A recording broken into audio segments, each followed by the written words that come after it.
Assalamualaikum warahmatullahi wabarakatuh. Perkenalkan, nama saya Sofiatun Nur Siti Rofiah dengan NIM 230100211. Saya dari Prodi Bimbingan dan Konseling kelas A4. Saya di sini akan menjelaskan mengenai isu gender dan peran mamanda atau paman dan bibinda atau bibi dalam sistem kekeluargaan Sunda. Selanjutnya, saya akan menjelaskan terlebih dahulu mengenai latar belakang. Di Indonesia, sistem kekerabatan tak lepas dari nilai-nilai budaya yang turut membentuk peran sosial dalam keluarga. Pembagian antara laki-laki dan juga perempuan seringkali lebih ditentukan oleh konstruksi gender ketimbang kemampuan masing-masing individu. Nah, dalam tradisi kita, peran mamanda atau paman dan bibinda atau bibi amatlah penting dalam kehidupan keluarga besar, terutama dalam hal pendidikan, pengasuhan, serta proses pengambilan keputusan. Oleh karena itu, tak bisa dipungkiri bahwa pemahaman tentang bagaimana isu gender itu memengaruhi pembagian peran tersebut tetap relevan untuk dikaji dalam konteks masyarakat masa kini. Selanjutnya ada pengertian isu gender. Isu gender ini merujuk pada perdebatan, tantangan, dan juga ketidaksetaraan yang muncul dari konstruksi sosial dan budaya mengenai peran, perilaku, aktivitas, dan juga atribut yang dianggap pantas bagi laki-laki dan juga perempuan dalam suatu masyarakat. Berbeda dari seks yang bersifat biologis, gender ini merupakan hasil dari proses sosialisasi, norma budaya, dan juga struktur institusional yang menciptakan hierarki dan ketimpangan kekuasaan. Menurut WHO 2024, isu gender ini mencakup diskriminasi, stereotip, kekerasan berbasis gender, kesenjangan partisipasi politik dan juga ekonomi, serta pembatasan akses terhadap sumber daya dan juga peluang berdasarkan identitas gender seseorang. Selanjutnya ada peran mamanda atau paman dan bibinda atau bibi dalam perspektif gender dan kekerabatan. Dalam sistem kekerabatan, banyak budaya termasuk di Indonesia, peran mamanda atau paman atau saudara laki-laki dari orang tua dan juga bibinda atau bibi saudara perempuan dari orang tua sering melampaui hubungan biologi semata.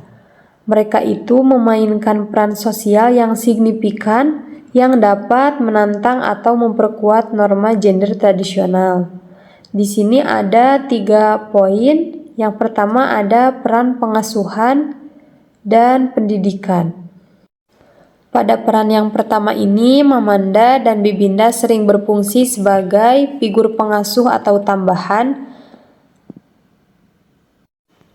Pada peran pertama ini, mamanda dan bibinda sering berfungsi sebagai figur pengasuh tambahan atau disebut dengan secondary care figures dan mentor. Nah, dalam konteks ini, peran mereka itu dapat bersifat lebih fleksibel dibandingkan orang tua. Seorang mamanda mungkin mengambil peran pengasuhan yang lembut dan juga emosional, yang sering distereotipkan sebagai peran feminin. Sementara seorang bibinda mungkin berperan sebagai penasihat karir yang tegas, yang sering dikaitkan dengan sifat maskulin. Nah, fleksibilitas ini menunjukkan bahwa ikatan kekerabatan ini dapat menyediakan ruang untuk mengekspresikan peran gender yang lebih cair dan juga kompleks. Selanjutnya yang nomor 2 ada agen sosialisasi gender. Nah, mamanda dan bibinda juga menjadi agen dalam proses sosialisasi nilai-nilai gender kepada keponakan mereka. Nah, mereka itu dapat mereproduksi norma-norma tradisional, misalnya bibinda mengajarkan keterampilan domestik kepada keponakan perempuannya, atau justru membawa perspektif alternatif yang memperluas horizon gender keponakan mereka. Misalnya, Mamanda itu mendorong keponakan perempuannya untuk lebih berani lagi dalam bidang olahraga atau sainsnya. Dengan demikian, mereka itu berada di posisi yang strategis untuk baik melestarikan maupun mentransformasi norma gender dalam keluarga inti. Nah, selanjutnya yang nomor 3 ada dukungan dan jaringan sosial.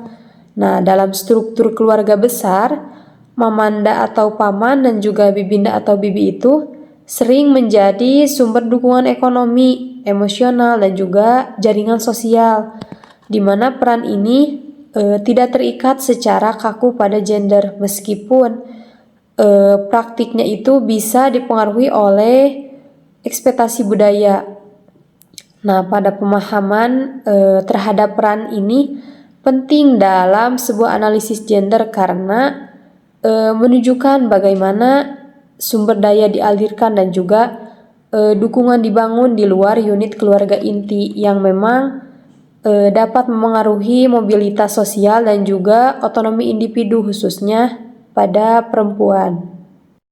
Selanjutnya di sini ada sistem kekerabatan. Nah, sistem kekerabatan ini merupakan salah satu pilar fundamental dalam struktur sosial masyarakat Indonesia, termasuk masyarakat Sunda di Jawa Barat. Nah, pada sistem ini tidak hanya mengatur hubungan genealogi saja, tetapi juga menetapkan seperangkat hak, kewajiban, dan juga peran sosial bagi setiap anggotanya menurut Konjaraningrat 2009.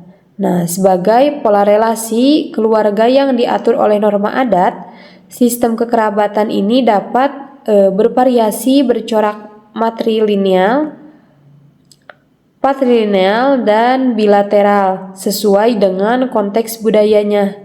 Melalui mekanisme ini, posisi, kewajiban, dan juga otoritas setiap anggota keluarganya itu termasuk mamanda dan juga bibinda ditetapkan dalam menjalankan fungsi sosial budaya mereka dalam lingkup keluarga besar.